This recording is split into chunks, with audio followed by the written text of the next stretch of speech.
Tinutukan ng baril at patalim saka pinilit na magpadala ng pera. Yan po sinapit na negosyanteng Vietnamese sa kamay ng 4 na Chinese national na dumukot umano sa kanya. Ang mga suspect, sinabing pogo worker sila. Saksi, si John Consulta.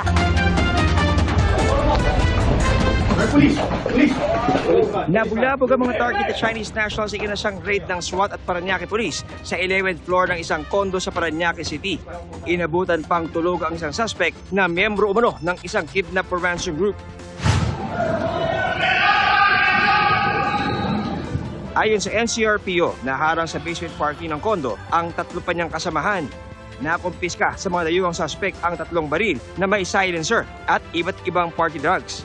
Base sa investigasyon, nagpanggap na kliyente ang isa sa mga suspect at kinontak ang biniktimang Vietnamese na may money exchange business. Tuluyang dinukot ang Vietnamese at persa ang inaccess ang digital wallet. During the time she stayed there in the suspect residence, they have been abused her,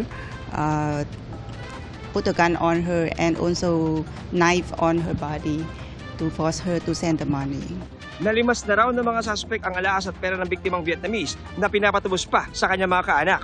Ayon sa NCRPO, miyembro ang mga dayuhang suspect ng isang sindikato na nagsisilbing muscle ng mga pogo companies para mandukot ng mga dayuhan. Nakapagnakaw sila ng mga jewelries, nakapag-pa-withdraw sila at nakapag-transfer ng about 20 million pesos. Ang modus nila dito is nag-a-attack sila. Particularly, they're preying on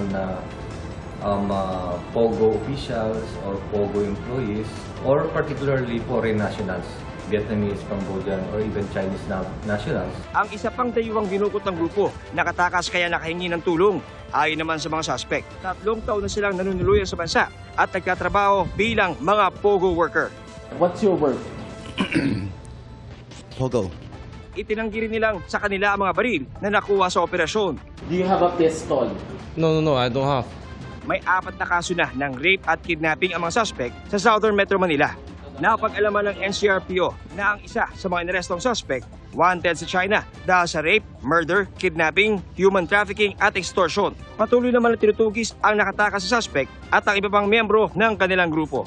Para sa GMA Integrated News, John Consulta ang inyong saksi. Mga kapuso, sama-sama tayong maging saksi. Mag-subscribe sa GMA Integrated News sa YouTube at para sa mga kapuso abroad, samahan niyo kami sa GMA Pinoy TV at sa www.gmanews.tv.